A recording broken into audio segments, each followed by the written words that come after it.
Hi guys, welcome you all. And my name is Dr. Shivasubramanian, Assistant Professor in Department of General Surgery, SLIMS. And today we are going to discuss about thyroid.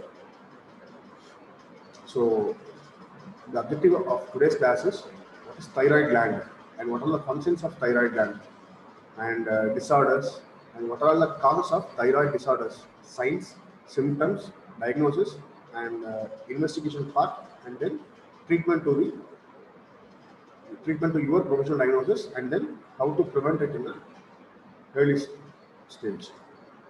So what is thyroid gland? Thyroid gland is a butterfly shaped gland that sits in front of the neck, I mean anterior aspect of the neck. The thyroid gland just lies below the Adam's apple, as in our term. So around the front of trachea. So once the esophagus and then trachea and then you will get your thyroid. So the thyroid consists of two lobes and the two lobes are getting connected by isthmus.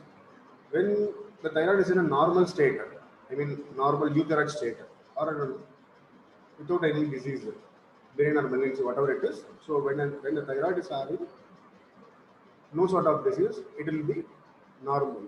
So the normal thyroid won't be palpable. You can't able to palpate the normal thyroid. So usually thyroid is rich with blood supplies. It is having uh, four veins and three arteries. And the main important nerve is running over the fourth tracheal groove, that is recurrent laryngeal nerve, which is the nerve supplying your vocal cord, and since recurrent laryngeal nerve. So you should not injure the recurrent laryngeal nerve while operating, and before that, if the person is having thyroid swelling and it is compressing the recurrent laryngeal nerve, in sense, patient will have hoarseness of voice. Patient's voice will change due to the compression of recurrent laryngeal nerve. That is very important. So a thyroid gland, it is the second largest endocrine gland in the body, and butterfly shape, as I told it lies in the anterior aspect of the neck. It is controlled by the hypothalamus and pituitary. So the two hormones secretes from the thyroid gland, that is T3 and T4, thyroxine and thyroid. So the regular body metabolism can be maintained by this thyroxine. Once it gets altered, you will get your abnormality. So what are the classifications of the disease?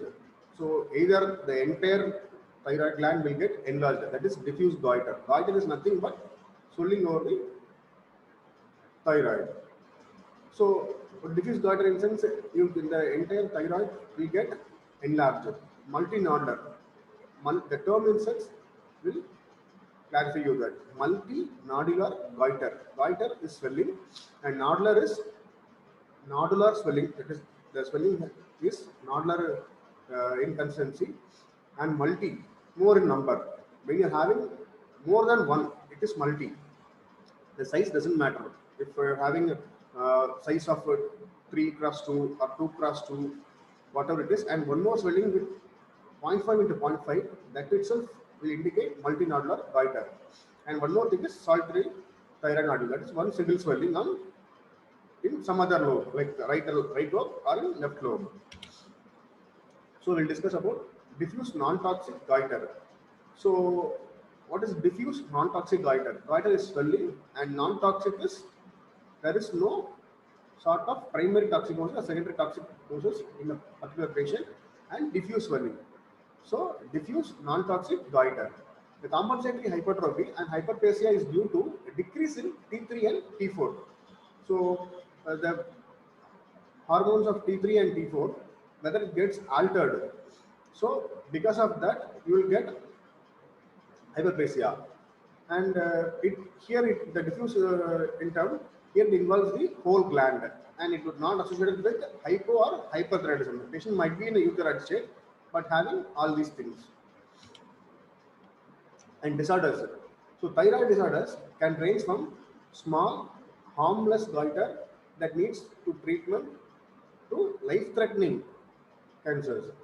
So the disorders in sense it will start with benign and malignancy.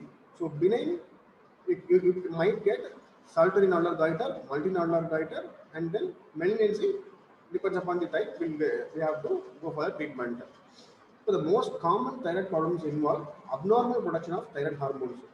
Whether if the thyroid secretion is more, it is called as hyperthyroidism, and whether the insufficient hormone production is there, it is named as hypothyroidism. Hypo and hyper. So the symptoms of hyperthyroidism include tremors, nervousness, and tachycardia, fatigue, intolerance to heat, increased sweating, so concentration problems, unintentional weight loss. Weight loss, what is the significant weight loss is 6 kg in 3 months. So unintentional weight loss.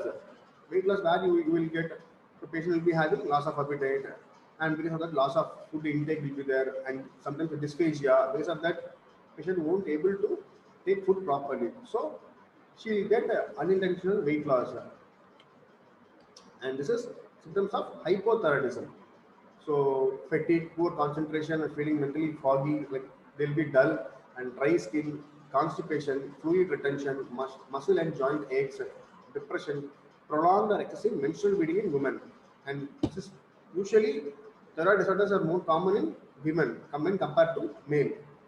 So females are more prone for thyroid disorders. So they'll be having excessive menstrual bleeding during this. So coming to the anatomy. So there are 3 arteries and 4 veins. What are the 3 arteries? So superior, middle, and inferior. You have to separate the thyroid in 3 senses. Superior, superior thyroid artery. It is a branch of external carotid artery and close to related some external laryngeal nerve, but it separate it close to the apex of the gland. Inferior thyroid artery. It's a branch of thyroid trunk of the right supracrinial artery on right or left as such, and it is terminal branches related to RLN. And thyroid heme may be absent in some patients, but it arises from the arch of aorta or innominate veins, arteries, and venous drainage. So superior thyroid vein, inferior thyroid vein, middle thyroid vein, and Koch's vein. So the term Koch's you have to keep remembering it. It will come everywhere. So superior thyroid vein from apex to IJB, middle base to IJB, and inferior thyroid vein is from isthmus to innominate vein. So this is how the anatomy and other physiological things you have to remember. And coming to the history, as such in exam point of view, we have to think it in this proper order right from scratch. So while asking the proper history to a patient, you have to go for a swelling, pain, symptoms, and features of primary thyrotoxicosis, secondary thyrotoxicosis, and hypo and hyperthyroidism symptoms. Okay. So coming to the swelling part. So how you will ask the proper history to the patient? Swelling in sense duration, onset, size, progression, growth, and coming to the pain. Again, you have to ask for a duration and what is the where the patient is having pain, whether she's having any radiating pain or not, and the character, and then radiation and other factors. Pressure symptoms. So dyspnea, dysphagia, and causes of voice. Dyspnea in the sense the trachea is getting obstructed because of the enlargement of thyroid. Dysphagia, esophagus is getting obstructed because of the enlarged thyroid. And causes of voice. So as I told you previously, RLN, recurrent laryngeal nerve, if it is compressed, you will get causes of voice. And features of hyperthyroidism. So CNS symptoms, CVS symptoms, I mean cardiovascular and central nervous system, GAT, and menstrual in females. So a piece of hypothyroidism. As I told you previously, what are the symptoms of hypo and hyperthyroidism symptoms? Depends upon that, you have to elicit the history. And coming to the inspection part. So inspection part in sense, you have to start with the on inspection, no need to touch the patient. You just observe and then go ahead with your inspection. So on inspection, number of swellings, whether swelling is 1 in number or more than 1 in number, and site, what is the site of the swelling, and then size, shape, location of the swelling, borders of the swelling, it related to sternocleidomastoid mastoid and suprasternal notch. And surface. Surface in sense, if you are able to see the skin over swelling was in a normal globular swelling, it will be very smooth. So surface level swelling is important. And for nodular or oscillated, if it's a single nodular or multinodular, you will get like while closing your fist, you will be able to see the knuckles. So like that, it will come. When it is more than 1 inch swelling, it will be like a river. So that is vaccinated in MNG. So skin over swelling, how it is, redness, any edema, or whether patient has underwent any previous surgery, since she might have, she or he might have scars, and if it is not getting healed properly, it might lead to sinus fistula and dilated veins in sense. If it's a case of malignancy, and patient might present you with late onset. So patient will go for long-standing emergency will turn up into malignancy. So she'll have dilated veins and visible pulsation, whether the swelling over the swelling, whether there is any visible pulsation is there or not, and upward movement. So deglutition and protrusion of tongue. Thyroid moves with deglutition. On protrusion of tongue, if it is not, it is thyroid glossal cyst. So you have to differentiate between thyroid glossal cyst and thyroid swelling, and look for the lower border swelling. Lower border swelling is very important. We have to see the lower border swelling. Why? The lower border of the swelling, if it is visible, it indicates that it is not extending to retrosternum. So retrosternal extension can be made out by looking the lower border of the thyroid gland. And trial sign, that means you have to just ask the patient to lift her chin, and then you have to see whether the trachea is shifted or not. And Piscilos method, this is carried out in a case of short statured individuals. That means a short neck patients. You have to ask the patient to put his clutches uh, hand behind the neck and ask them to chin up, and then you'll come to know. Competence sign. Competence sign is nothing but you have to ask the patient to lift both hands till the ear. So if it's a case of retrosternal goiter, you will get what you will get? Condition of veins. Because of that, the face will turn up into red. As I told you previously, this is competence sign. So you have to ask the patient to lift his arm close to your ears, patient's ear. And then if you have to ask the patient to keep it for 30 seconds and more than 1 minute. So if the intervention is positive and negative, so positive in sense it will turn up into red, and negative in sense patient won't have any sort of congestion of veins. The congestion of veins is due to extension into retrosternal, and comes palpation. So what you have to do is you have to confirm your inspectory findings, and then other clinical tests you have to perform. So on palpation, you have to go with temperature, whether the swelling is warmth or tenderness, and then standard method, like you have to inspect, you have to palpate from in front of the patient, and you have to go back of the patient, and then you have to palpate from behind. So thumbs of both hands are kept in the nape of neck, and other four fingers to palpate the right lobe and left lobe. So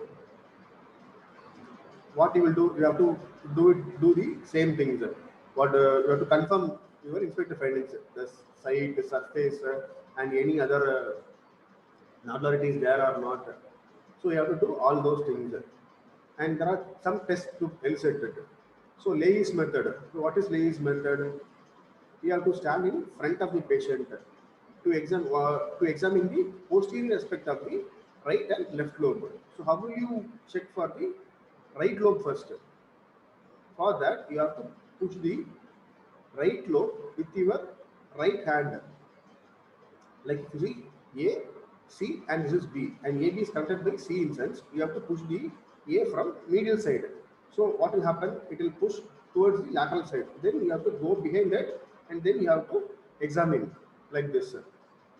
If it is on left side, You have to push the left lobe with your left hand to the left lateral side, and then you have to examine the posterior aspect. Like since you have to do for layers, crials is nothing but you have to put your thumb over the suspicious nodular swelling. So put your thumb over the particular small nodule and ask the patient to swallow, or ask the patient to drink some water, or ask the patient to swallow his saliva. What will happen? The thyroid moves on degradation. At that point of time, if you are able to put over the doubtful nodule or swelling, it will come and touch your thumb. Then you will come to know whether there is any other nodule or not. So coming to the unilateral swelling and diffuse goiter. When it comes to the unilateral swelling, what will happen? The whole thyroid is enlarged or only a single nodule. The whole thyroid is enlarged in sense it is a diffuse and one single nodule is solitary nodular goiter. So you have to go for the location, whether it is in the lobe or at isthmus, and size, consistency, whether it is soft or firm, and the rest, thyroid gland is palpable or not. So when the total gland is enlarged, what all things will happen? The surface will change. The first thing is it will be smooth in Corona and Graves' disease, but it will be waffled in multinodular goiter. And the consistency, coming to the consistency part, it will be soft, firm, and hard. Hard is always in malignancy, and soft, as I told you previously, Corona and Graves' disease. Firm, SNG, MNG. When it is a single nodule, SNG. When it is a multi-nodule, more than one in number, it is MNG. It will be firm, and it will be sometimes we having restricted mobility. Restricted mobility is due to malignancy or chronic thyroidism. Whether it gets the thyroid has some infection, it will be thyroiditis. It will be adherent to the nearby structures or malignancy. And palpate the lower border always, check for the retrosternal extension. So on inspection, you will be able to see the lower border, and palpation you have to confirm it with your fingers whether the lower border is palpable or not. And some pressure effects, Poach's test, and carotid sheath, whether it is pushed back in benign swelling, where carotid pulses are felt, and check for Horner syndrome, that is anaphthalmos, myositis, anhidrosis, etc. And palpate for thrill. If it is a case of malignancy, you will be able to feel the thrill. And Beriside. Beriside is nothing but the carotid pulse will be absent on one side. That itself will suggest for malignancy. And then coming to the percussion auscultation. Previous, what are the things we had seen? Inspection, palpation, now percussion and auscultation. Percussion here for thyroid, we have to look whether the thyroid is having retrosternal extension or not. If the thyroid is thyroid lower border is visible on inspection and lower border is palpable on palpation, you need to do percussion. You have to defend your point, that you have to substantiate that I am able to see the lower border and I am able to palpate the lower border, and that's why I know to perform the percussion. Like that, you can defend your point. So if you are not able to see the lower border and not able to palpate the lower border, you have to percuss and see whether the thyroid is having retrosternal extension or not. So in a normal patient, it will be resonant. So there won't be any structures beneath the sternum. For case of multinodular and having retrosternal extension, you will be having dull note on percussion. So on percussing the sternum, you will be having a dull note. So coming to the auscultation part. So when the thyroid is a suspected malignancy or clear case of malignant thyroid, what will happen? The over thyroid will be having increased vascularity. So you will be able to hear bruit over the superior pole. You will be able to hear the systolic bruit for a case of thyroid due to the increased vascularity. So coming to the toxic signs.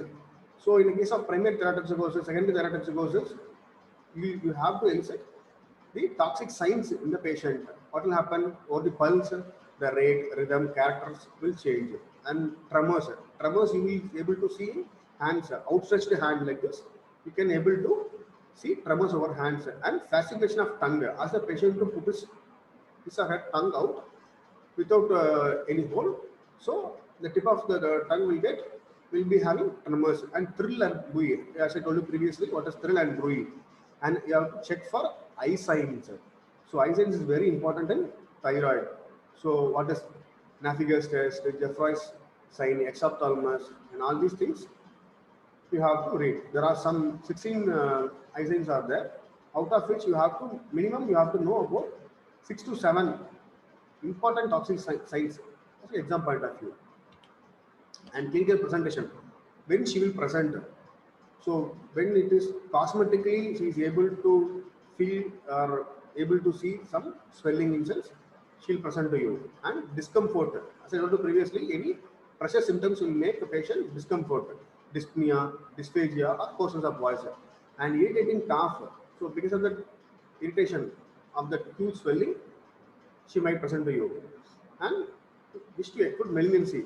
So what the patient say, like, doctor, I'm having a swelling. I just want to know whether it is a malignant swelling or benign swelling.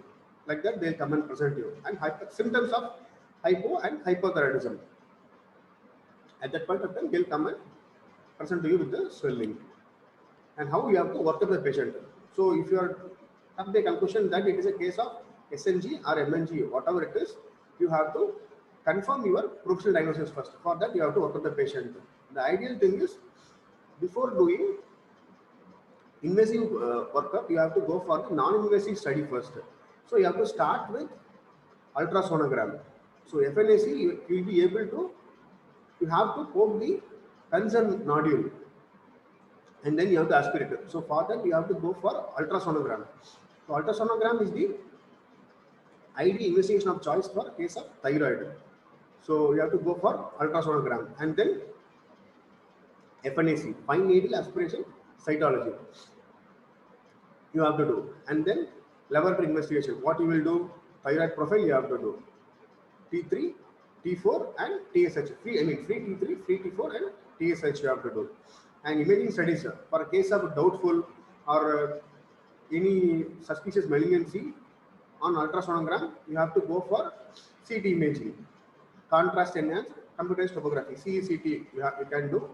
And imaging studies, you have to do X-rays. Why you have to do X-rays? You have to check for cervical spondylosis or any calcification. So if it's a case of clear-cut thyroid, and if he or she is operable case, I mean patient in the euthyroid state, you have to do surgery for the patient. And for that, her cervical vertebra should be in a normal state. So if patient is having cervical spondylosis and on outstretching her neck, what will happen? She might get fractures over the cervical vertebra. So for that, you have to do all these things and other routine investigations for surgery. So what you will expect over a fine needle aspiration cytology. It is a very simple diagnostic tool, and it is safe and minimally invasive. If you are having a doubtful nodule or doubtful thing, you can go out with ultrasound guided fine needle aspiration cytology. So the accuracy will be more in FNAC.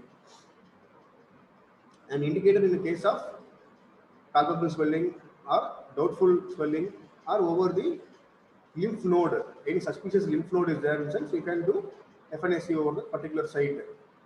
So the sensitivity is 83% and specificity is 93% FNAC for thyroid. The only drawback for thyroid is you can't able to differentiate follicular adenoma and follicular carcinoma. So what will happen?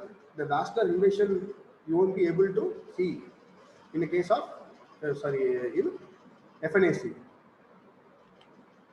In ultrasonography, what are the things you want to see in ultrasonography? So it is very high sensitivity for thyroid nodules, and you can able to see 0.2 into 0.3 doubtful nodules. We can able to pick it up in USG and differentiate from solid or cystic nodules, whether any calcifications, whether there is any high vascularity is there or not, or any adjacent lymph node is there or not. So all these things can be rolled out in ultrasonogram. And actually, as I told you previously, you have to go for neck X-ray, AP view and lateral view, anterior posterior view and lateral view. So and skull metastasis. In the case of follicular carcinoma, what will happen? The metastasis will go to the skull. So for that, suspicious malignancy and FN is confirmed with quality or type, and then you can go ahead with X-ray, skull, and on palpation itself, patient will tell, or on examining, you itself will find out that patient is having a metastasis over the skull. And CT, as I told you previously, for a doubtful malignant condition, you can put a contrast computed topography. So coming to the solitary thyroid nodule. So single nodule is solitary thyroid nodule. So it will be present in 5% of adult population, and 50% they'll land up with large nodule in long-standing MNG, or 50% in true solitary, and 80% of malignancy will lead to, sorry, 80% are adenomas, and 10% are carcinomas, and 10% other cyst, fibrosis, and thyroiditis. So on MNG, it is a progressed simple goiter. It might extend up to 2 kg, and multinodular focal hyperplasia will be there. Mostly, patient will be in a euthyroid. So what will happen? The entire thyroid will get diseased. So because of that, the patient might be in a euthyroid state initially. If not, after ruling out the thyroid profile, we can able to give her supplements to, if patient is having hyperthyroidism or hypothyroidism. For hyperthyroidism, you can start some oral tablets to bring it to a euthyroid state. If it's a case of hypothyroidism, we can start tablets for that and to upgrade it to euthyroid state. So after all these things, you had confirmed your diagnosis, and you had done some investigation to confirm it, and then you have to do proposed surgery. So there are 4 types: hemithyroidectomy, subtotal, near total, and total thyroidectomy. So hemithyroidectomy means we have to remove one lobe of a thyroid. So it involves removal of one lobe plus the, usually what we are practicing now is either we have to do hemithyroidectomy or total thyroidectomy. So for a case of SNG over a single lobe, I mean right lobe or left lobe, you can do hemithyroidectomy with isthmus or close to the isthmus. And the ideal indication of the choice for hemithyroidectomy is single nodule over the single lobe. And subtotal, like theoretical aspect, well, you have to know what is subtotal and what is near total. Subtotal is about 8 gram. You have to leave about 8 gram, a pinch of tissue over the thyroid gland, and rest of the gland should be taken out. That is for subtotal, and indication for that is whether it is any toxic and non-toxic MNG. And near total, it is less than 2 gram. You have to just a rim of tissue, you have to leave over the tracheal groove, and something has to be taken out. So previously it was done in papillary gland carcinoma, and now you have to do total thyroidectomy for case of malignancy, and bilateral cervical lymph node dissection you have to do now. And total thyroidectomy. Total thyroidectomy, where you will do for case of MNG, you have to do total thyroidectomy, whether the swelling is more than 1 in number. If the swelling, if you're having 2 sort of swelling over the single lobe, that is right lobe, you can do a hemithyroidectomy. If you're having 1 lobe on right side and 1 suspicious nodule on left side, and later you have confirmed that patient is having 2 different nodules on 2 different site of nodules, that is right lobe and left lobe. For that case, you have to do total thyroidectomy. So this is what we have to conclude it. Thank you. So the take home point is, you have to do proper, you have to take proper history, you have to do proper inspection, palpation findings, and then you have to confirm your provisional diagnosis, and after that you have to do appropriate surgery for the patient.